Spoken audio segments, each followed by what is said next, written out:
Bodybuilding allowed me to become my true self. So if I was to tell you when I conquered building the confidence with a wig and makeup, when I would walk into a room and I was getting looks of admiration, I was having a breakdown inside because I was thinking I feel like a freak inside with a wig on.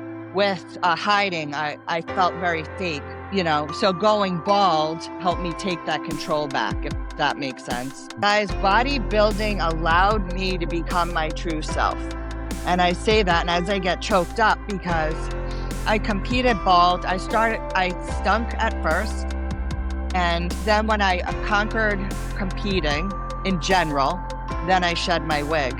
Bodybuilding and that community, I never have felt like a freak in bodybuilding, that I achieved something bigger than alopecia. And I will tell you, there was a moment when my hair was falling out that I was in, you get ripped off when you're first buying wigs and you're uneducated. It's like, when somebody dies and the people that sell you the coffins, they just rape you. But I looked at my husband. As my hair, I could see my scalp and I looked not like myself at the time. I said, I want people to see me, not this. And it would take a lot of steps and a lot of tears, and I didn't know how I would get there. But definitely where I am now and that moment at the 2017 Universe did help me say, I'm gonna walk into a room, people see Laura, they don't see alopecia. Amazing. Losing my hair in 2006, I thought it was the worst time of my life, but that bred me for who I am today. Well, in 2006, my hairdresser found a spot, and I will say at that time, I was a mom and a wife. We actually just opened a gym, my husband and I was struggling being a mom, opening a gym, and again, trying to be perfect. And my hairdresser finds a spot, and I'm like, I'm tired all the time. I'm exhausted. All right, that's it. I just have a spot. And I didn't even know what alopecia areata is, which is just the spots. Losing my hair in 2006, I thought it was the worst time of my life, but that bred me for who I am today. I think of all of these things that alopecia that helped me emerge my strength to tackle on almost any issue. Welcome to the Apex Lifestyles Podcast. I'm your host, Bob G. DMD, and I'm here as always with my co-host, Dennis V. How are you, Bob? I couldn't be better. You know why? Patriots. We're to the championship again. What a great day yesterday. Right? And just saying, who called it back in August? I thought you were pushing the envelope a little quick in August when you kept on saying, I think it's Super Bowl, and I didn't know if you were... There was the hometown speaking, but here we are. Yeah, you know what? One step away. It was in the preseason, and I saw these kids, and they had that championship vibe about them. Yeah, they're playing like a team.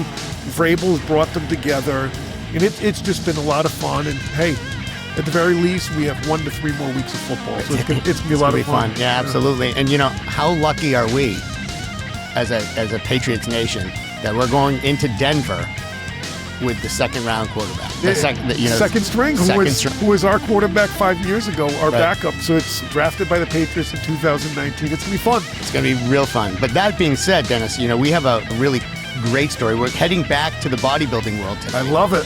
And this time, we have another IFBB Pro in here. And why don't you read her in, man? Well, listen, today it's an absolute honor to have Laura Hathaway. Laura was diagnosed with alopecia universalis early in her competitive journey, a condition that took away her hair in a sport where appearance is everything. For years she competed wearing a wig until one day she made a decision that changed everything. She stopped hiding. What followed was not just confidence, but a pro card, a legacy, and a message that reaches far beyond bodybuilding. This episode is about identity, resilience, and what it really means to show up as your full self, especially when it's uncomfortable. Laura, welcome to Apex Lifestyles. Welcome, Laura. Thank you for having me. I'm so happy to be here.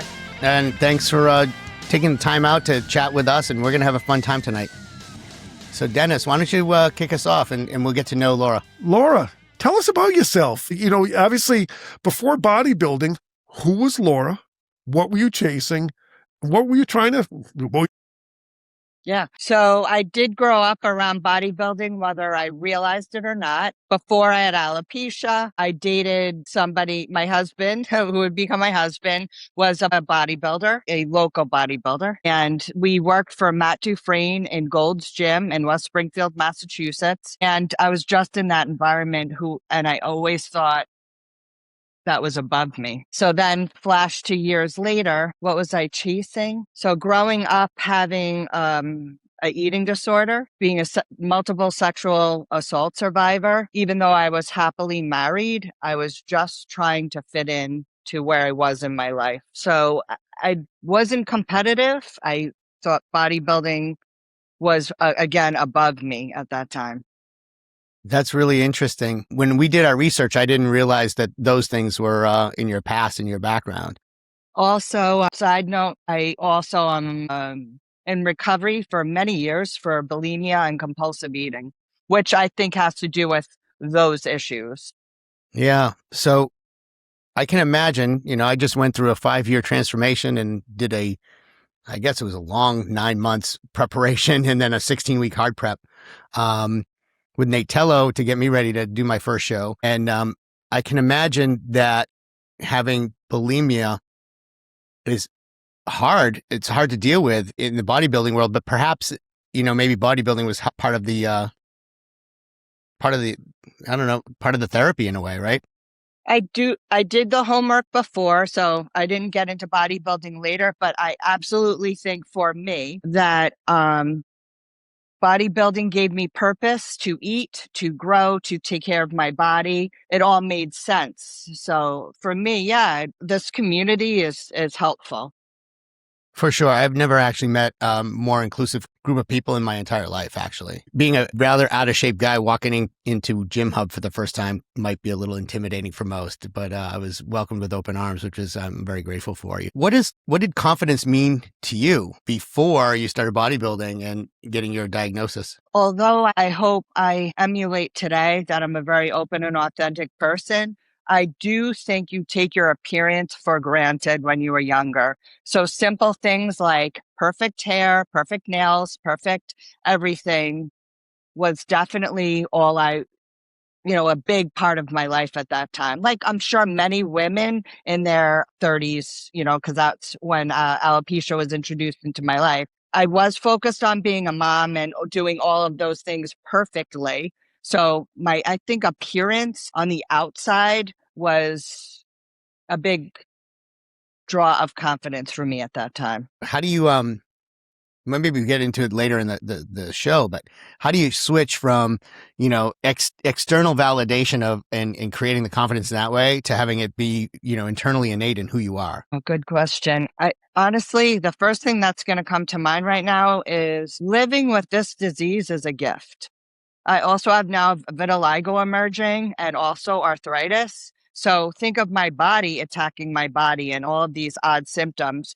But the part that's a gift every day is that I appreciate little things every day that I would never have appreciated with, having a visual disease, if that makes sense.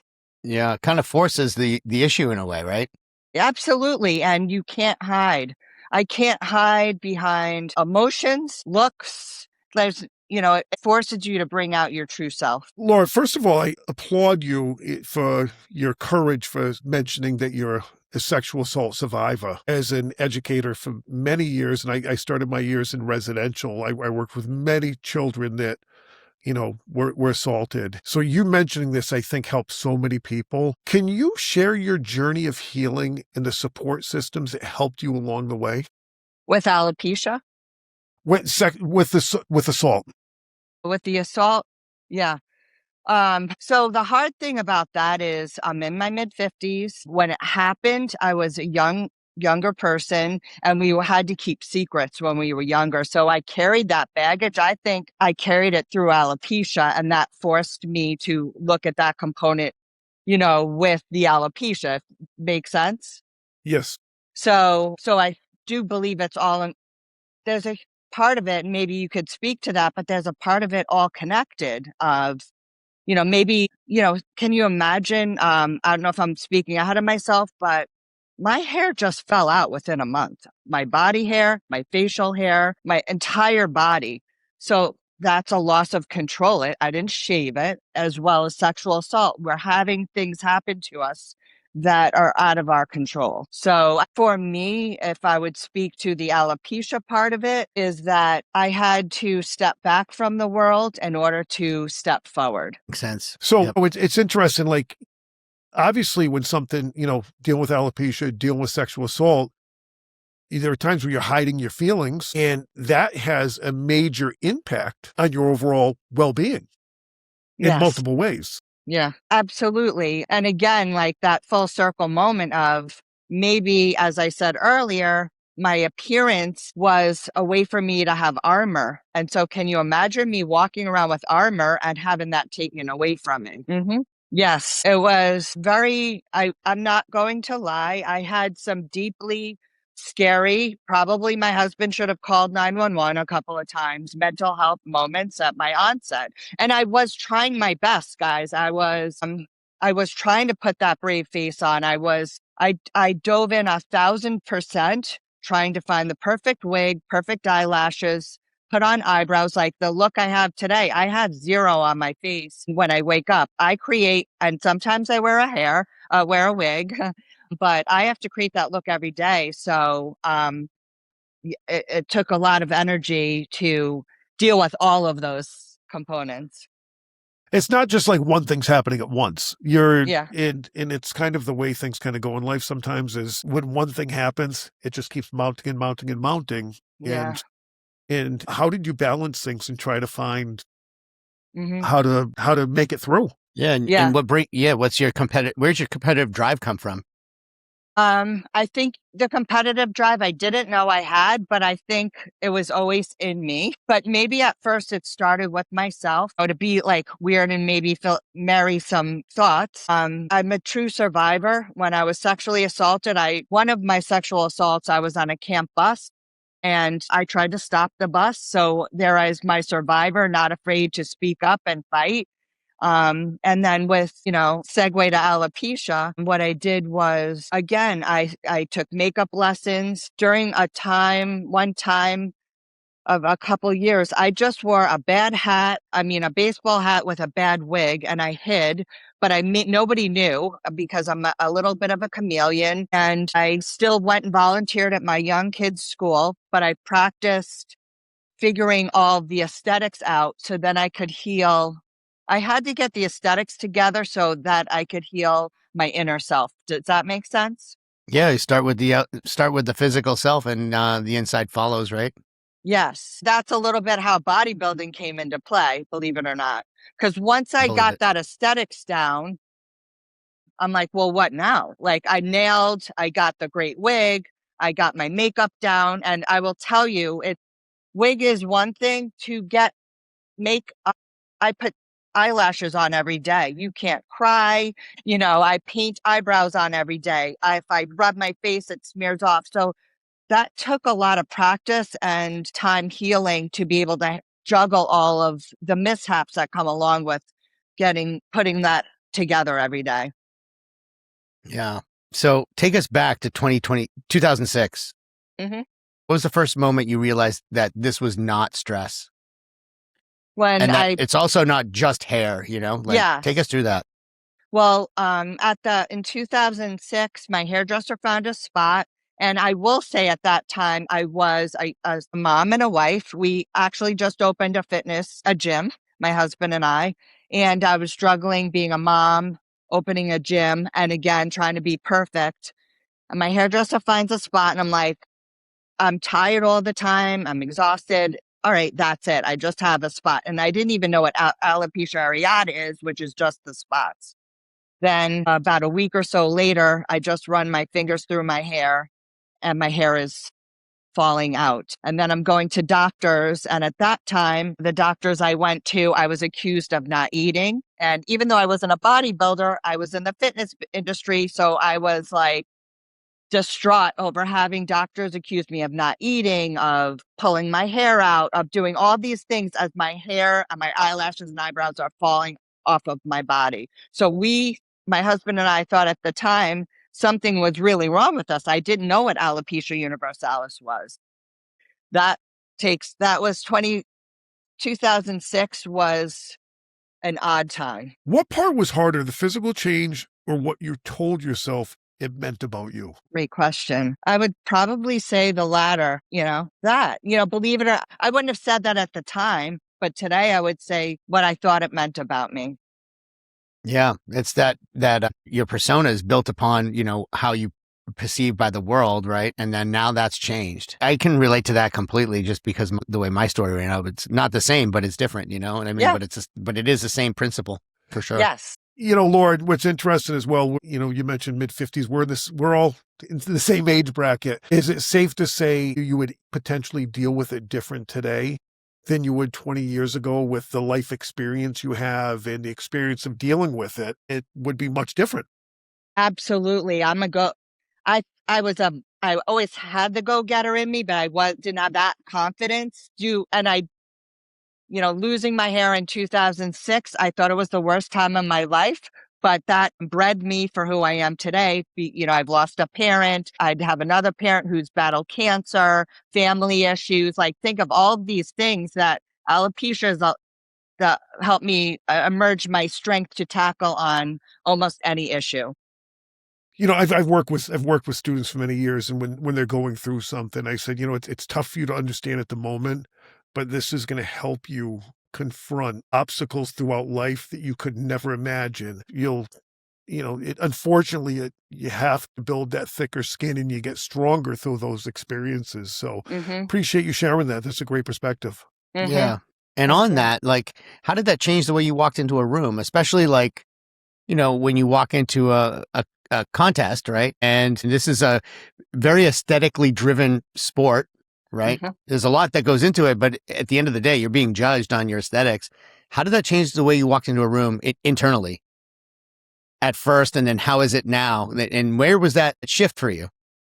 So if I was to tell you when I conquered building the confidence with a wig and makeup, when I would walk into a room and I was getting looks of admiration, I was having a breakdown inside because I was thinking I feel like a freak inside with a wig on, with hiding. I felt very fake, so going bald helped me take that control back, if that makes sense. That does make sense. It's kind of a take going bald on it. Publicly, sorry. Yeah.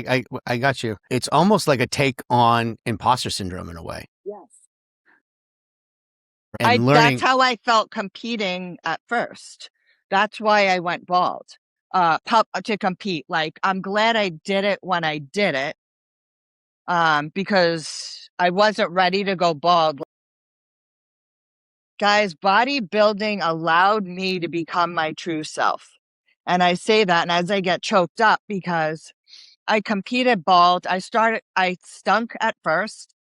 And then when I conquered competing in general, then I shed my wig.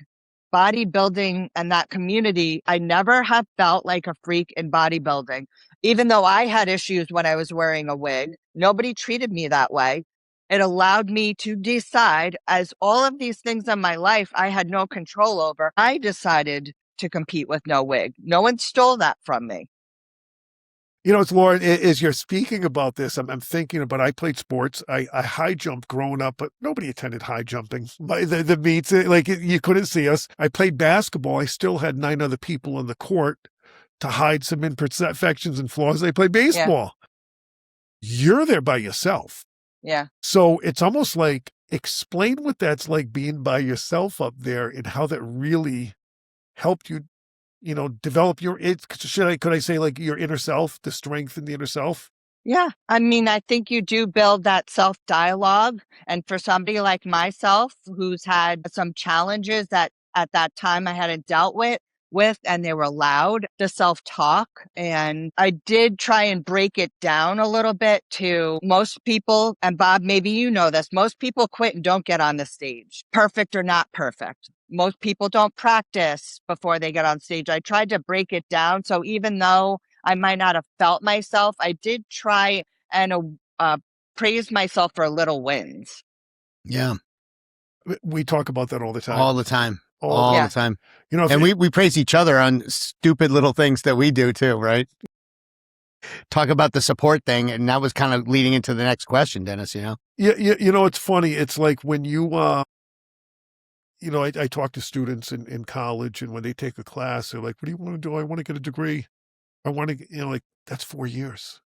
What happens? How about today? I'm going to get up and go to class. I'm going to speak in class. I'm going to do so it's the little wins along the way. Mm-hmm. And to become what you want to become there. I mean, I think that those wins provide you that motivation to get to the next level Mm-hmm. and to help develop that confidence. Because if you look at, you know, say it takes 6 months or a year for you to get there, that's a long time, especially in your sport. Mm-hmm. When it showed up for you when this happened, and what did support actually look like day to day? I would say it was my husband and my kids. You know, my husband, you know, handsome. He's a bodybuilder too. We're young in our marriage. How would he think of me? And he's never once cared at all. Not to say we don't have our challenges, but as far as this part of me, he does not care at all. And as well as my kids, never cared. And I do know, as far as alopecia goes, I have done a lot of outreach, support work. I've run events. I've been part of events. There's so much secrets and shame around this disease, and I'm sure other visual disease and other issues. But having your core family support you 100% took a burden off that, you know, allowed me to find my way on my time. Laura, you know, it makes me think about, we're talking 20 years ago was just the inception of, you know, MySpace, Facebook, and Mm-hmm. now we have TikTok, Instagram, where you have everything. Do you think it's more difficult for someone today, being that we're very socially media driven, that is dealing with alopecia? Do you think that there's other ways to, you know, spread awareness?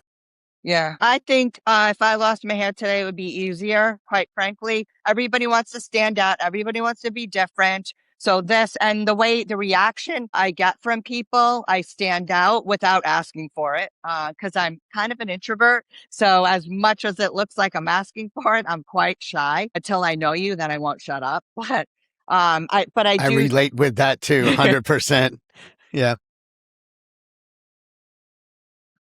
Today is a blessing for so many people with all sorts of conditions, you know, vitiligo. I mean, I'm just speaking to what I know, and you guys could speak to what you've experienced. So I do think in some ways it's easier. I mean, maybe not for kids in school, but kids will always be cruel. Do you know what I Yeah, mean? they are. But, you know, when people scroll through and they find this video, Yeah. you are really giving individuals a voice. You're letting them know they're not alone, and hearing your journey is going to help them that much more along with theirs, because no matter what, it's when somebody finds out they have something, whether, I mean, for everybody, if it seems minor, it could be major, you know, you're preparing them for what's to come.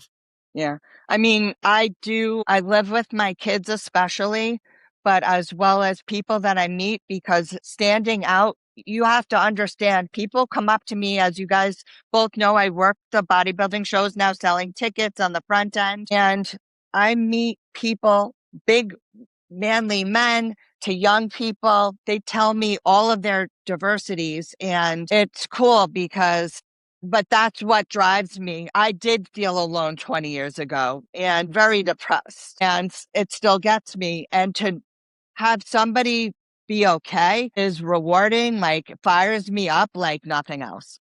That's awesome. Let's talk about that for a second. I want to dig in a little bit deeper. Early on, you know, you said you had competed with a wig on. Mm-hmm. What were you protecting? Like, what were you afraid of the world seeing? I don't know if it was so much the world, because in the end, they were so supportive. I think it was me wrapping my head around, you know, there's the two sides when you have a disease like this, the people who try and cure it and the people who are bravely bald. Until this day, I've now created my own journey. We could talk about that later. But Yeah. at that time, I didn't know I could create that journey. So I did try to hide it, not for anyone's approval by the time I hit the stage, but for me, I just couldn't, I thought I had to hide it, in other words. Yeah, that's societal pressure on you, like they call the societal zeitgeist, so to speak, of what your expectations are. And I think we all have a little bit of that once in a while. Yeah, Laura, isn't it interesting as you're talking? I'm thinking, isn't it more difficult for us to accept who we are sometimes than so either that perception is, oh my God, and I'm thinking about what it was like as a teenager, but just what everybody else thinks about you. I mean, but we are our own worst enemies. So getting to that, I'm hearing you say getting to that point of you being comfortable, then it all works. Yeah. So if I could tell you a funny story, and this segues me into really competing. I did my first show, second show. If you know of the Montanari brothers in Connecticut, I was competing at Rhode Island when it was at Twin River. It's back there now, but when it was at Twin River. It's still at Twin River. We just had it. When was it? Last June or something like that? Or May? So I competed in the last two shows before they had stopped having them in Twin River. And that was in 2013. The Montanari brothers were coming up to judge, and there was the word on the backstage. And I'm like, who are the Montanari brothers? Long and short of it, I competed. I thought I looked amazing. I thought I smiled. It was my second show. Nailed it. I didn't place horrible, but I didn't place where we thought I should have. And reaching out at that time, Kenny Wallach, who's this guru posing person, was at Montanari Brothers gym posing clients. And I met with him, and he looked at me and he goes, "You look terrible up there. You didn't want to be there. You weren't smiling." And don't quote me on how I said that, but that's kind of how he said it. And that was an eye-opening moment. He didn't know I had alopecia, and he just saw a miserable person, but I was cute, but I couldn't hide my authentic self. And that moment stayed with me until I decided to go bald. And honestly, I do credit Kenny, because 2 years later, when I decided I was going to show up on stage bald, I showed up at a posing studio with him and did not tell him I would show up bald. And he posed me, and we went through the session, and he kicks your butt posing you. And then he just starts walking out, and he backs up and he goes, "You don't need the wig," and just left. Wow. And that was so helpful, because when he would pose me prior, I didn't have that confidence. And although that wasn't a perfect session, I felt like myself a little bit more, even though I still feel naked in a weird way. But that helped me decide, all right, I'm going to do this. Yeah. So, take us to that first moment so that was the first moment was, you guys were posing. And when was the first time you took the wig off and actually started to pose in front of other people? Wow. And walk us through that. I mean, the only thing I could think of was, if I go to the 2018, that Connecticut show, I showed up there hairless and ready to compete, and everybody knew me as the Laura Hathaway with the hair. That was the first moment I had a panic, I would have panic attacks, and still to this day, sometimes I get them before the stage, but I had a panic attack before I got to the school in Connecticut to do the Connecticut Grand Prix in 2015. And just seeing the looks that everybody gives you, because that was early in. Like, I went to my local gym bald, and guys, I would tell you one of the easy reasons I went bald publicly was because I was tired of working out in my hair. It's warm. I like wearing a wig for aesthetics, because I grew up many years with hair, but I don't want to work out in hair unless I want to work out in hair like in this cold weather. So that, other than my local gym and that 2015 walking into that Connecticut show, all those eyes on you for somebody who can be part introvert is a lot. Yeah, sure. It's interesting. You mentioned panic attacks. I mean, my middle name is anxiety. I have it, and it's something that, for years, I mean, I dealt with myself. Then you think about going on stage, and it's you. Is there anything you do to prepare yourself to be less anxious when you go on stage? Do you have any steps that you take or ways Yeah. to be mindful? Definitely. I started doing my own not hair, makeup and tan. And that allowed me to stay in my own zone. So I don't have to deal with looks until I do set the armor and have that. So that helps me stay in my own happy place So until I'm ready. it keeps other people away from you. Yes.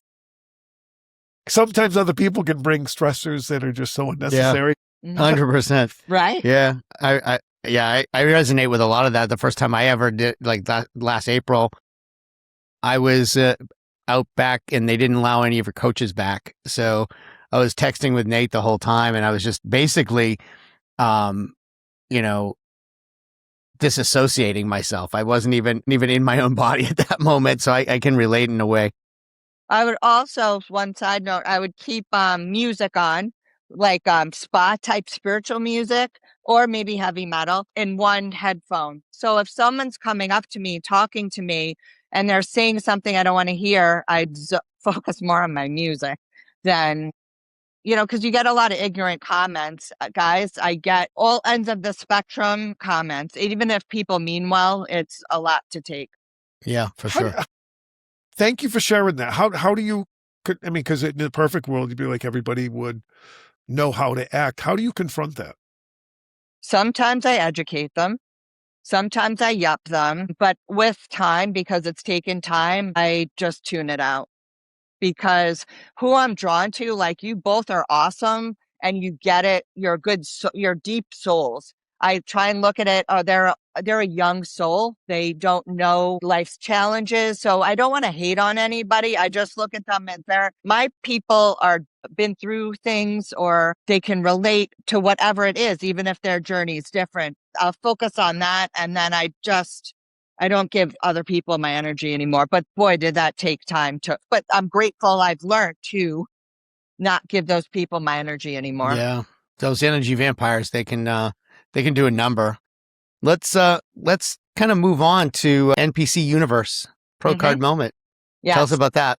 And that victory, did it validate anything for you internally, or like what was that whole mental thing around that moment? And take the listener there. So I competed at the Universe 2 years before. I got, you're memorable, you have stage presence, but go get more muscle. And so I did just that. Going home. You say that like, oh, just go get more muscle at the muscle store, right? So yeah. I find that humorous, I guess, But I love that goal, I guess, to speak to that. Knowing I was memorable, I had decent posing, you always need to sharpen that up, but go work on yourself some more gave me a structure. So that was actually helpful. So I'd go home, eat, train. The first year I was not even in contention. My second year at the Universe, I came in 5th. And then my third year, I believe it was the 3rd year I competed at the Universe, I won. And not only did I win, I won an overall, which at that moment, I was saying to myself, be gracious when you don't win the overall. I won the overall for the over 40 to be, at that time, it was I beat 55 figure girls in the 40 for that overall. Fantastic. How did that make you feel at that moment? Surreal, but it did change my life. Having this achievement, walking into a room, I did something that most people give up on, told by other pros, in a good way. I must say, I'm not a know-it-all. I take from people like Jose Raymond, who was my coach at that show, Chris Tuttle. I think of all these guys and ladies before me that educated me to savor the moment, enjoy the ride, enjoy this. But not many people, there's many people going home empty-handed. So that did help me and still helps me for this day to have that special IFBB Pro next to my name. Yeah, that's a big deal. That really is a big deal. And then Yeah. Did that help validate yourself at all? What did that give you as like a sense of validation for yourself, I guess? That I achieved something bigger than alopecia. That's a great answer. That's an awesome answer. I love that. Yeah, I love that. Yeah. And I will tell you, there was a moment when my hair was falling out that I was in, you get ripped off when you're first buying wigs and you're uneducated. It's like, when somebody dies and the people that sell you the coffins, they just rape you. I mean, that was my experience the first few wigs. We spent thousands of dollars on my first couple of wigs, but I looked at my husband as my hair, I could see my scalp and I looked not like myself at the time. I said, I want people to see me, not this. And it would take a lot of steps and a lot of tears. And I didn't know how I would get there, but definitely where I am now and that moment at the 2017 Universe did help me say, I'm going to walk into a room, people see Laura, they don't see alopecia. Amazing. I love that. I always say I've been a special educator for years, and everybody they put a label on individuals, and we're all unique before anything. And so to me, that's a very strong statement that you say that I am Laura, and this is what I deal with. I guess it doesn't define me. So I love that answer. Masters competition demands a different kind of discipline. What do younger competitors misunderstand about longevity in your sport? I just think when you're younger, it's easy. You can focus on yourself and a home, a house, a family, other life demands. To me, masters is where it's at, because not taking away from anybody, because at different levels, it takes so much more discipline. But if I'm talking in generalities with newcomers, like, you can do it. You can focus on yourself. Us, we're more people when we're older, the more responsibilities, our bodies have more challenges. So that's what I would say. Yeah, I think the discipline has to get even stronger, because you have to fit it in. You have to work a day job, take care of family, take care of kids, all those things. And, when you're younger, you don't necessarily have all those responsibilities. Yeah, we take it for granted. And it's a non-negotiable. Brushing your teeth, non-negotiable. Yep. Getting your cardio in, training. I don't care how you feel, non-negotiable. Yeah, for sure. And when you're younger, I think you can kind of skip the cardio once in a while and get away with it, right? Just because metabolism's just a little different when you get older, right? Well, I would say when I was a younger competitor, I didn't have to work this hard. Yeah, no doubt. Right? I remember going to the basketball court and not stretching. I mean, if I walk too fast, I pull a muscle. It's just your body changes. And yes. I think when it hit 30 for me, it's when all of a sudden, like, things are starting to get a little different. But like you say, it is that discipline to do what you're doing. Bodybuilding is so much self-discipline. It's all discipline, right? That's why I love it. Mm-hmm. Yeah. So speak of that, what do you tell? Now we're going to kind of segue into your coaching, right? How, you probably have lifestyle clients and you have people who are like trying to become bodybuilders and all that, or trying to compete, I should say. What happens with those clients that, they're not motivated today? What do you have to say about motivation versus discipline? And what tricks do you use to get people to be the best version of themselves? I really individualize it to the person and help break it down. I mean, as a personal trainer, I do these days work with more lifestyle clients, but when I have a client saying, I want to get on the stage and be a transformation, it really is finding their why or what they're overcoming, or, because it's that part of it so individual. Dennis, did you just hear about what she just said? She's talking about what their why is, right? I think I know a book that has that in it. Yeah. Bob talks a lot about that in his book, which is very, very important. Yeah. And we've been quoted many times, including today. We were quoted. I love that. In a transformation forum that will rename nameless, right? Yes. So they basically took a page right out of our book. So it's kind of interesting. Listen, it means they read it. Means they can read at the end of the day. Yeah. How'd you end up deciding to, become a mentor and a coach? I've been in the fitness industry my entire life and I just love it. it speaks to what I said earlier. If I could help somebody get to their happy place physically and on the inside a little bit easier for me, I love that. And I love educating people, but I never thought I would be a bodybuilder. I never thought I'd be an IFBB Pro with alopecia, but so I just like kind of paying it forward. Yeah. And age is, everything's an excuse, right? We all need to find our own fitness journey. Yeah. That's,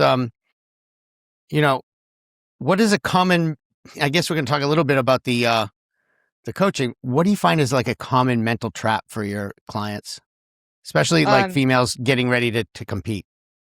I think excuses, family, be it menopause, be it their menstruation, like excuses. You hear them all, but you have to, if you want to even be a decent competitor, you have to put it aside. You have to build. I mean, I do tell clients the hunger is a muscle, and we get better at that hunger muscle over time. So I do try when I have a newer competitor, teach them, being comfortable and hungry takes time, and hunger, it takes time. So I do try and break that down. Just like training, we'll get stronger, build more muscle. We'll build more stamina with our hunger muscle. That is so true, right? I mean, in the beginning, 5 years ago, when I started down this path, I was constantly hungry, and then it didn't actually change, but the response to the hunger changed, for sure. So it's definitely. And then you start to crave that, you realize that burn of hunger means you're changing, you're succeeding. And, I had to make friends with that at the beginning. My first show, I almost quit 50 times because the discomfort of prepping for my first show after just coming out of dealing with alopecia and maybe all the other things I had to deal with, you have such a negative relationship with chosen discomfort that you have to build a positive relationship with that. Does that make sense? 100%. Yeah. 100%. That's a great answer. Mm-hmm. If someone is dealing with an autoimmune condition or body change that they didn't choose, what's the first mindset shift you would like them to try to make? Get your power back. And that might be doing a show, seeking treatment, creating your own journey. And number one, just like I've done for myself, make your own rules. What do you want in your life? How do you navigate it medically, visually? It's on make your own rules. It's your life, your journey, and you decide how you want to do it. Yeah. And then that's really good advice there, right? It's tremendous. Yeah. And what do you want your legacy to be? Whether it be titles, physique, permission you give other women to show up as they are, like what does that look like for Laura? I think just be yourself. Around bodybuilding, I don't know about a legacy. I'm more grateful that bodybuilding in the community and my bosses and my, the subculture, the people you meet, it's family. More grateful for our community than I can put into words eloquently, but it just allowed me to be the true version of myself. Yeah, I concur with you 100%. Mm-hmm. I agree. Dennis, we saved your question. Yeah, this question is my favorite. And then I have a little follow-up one after. What advice would you give to your younger self? Be patient. Enjoy the journey. I do work my faith now. Like, I'm a Jesus lover. So give it to God. Be okay to step back and relax. It's going to work out. Advice. I appreciate you opening up earlier. I think that's very helpful to our listeners. What advice or message would you like to share with others who are currently struggling with the aftermath of sexual assault to inspire hope and resilience? That you're not alone. That look for people like myself, seek help, seek friendships. That gets me a little speechless. Honestly, Nick Walker's spoken about it. And it's not that I've never said this in a podcast or out loud, but people near me know about my history because I'm that person. If I've been through it, if I can help someone else not go through it, I'm going to speak about it.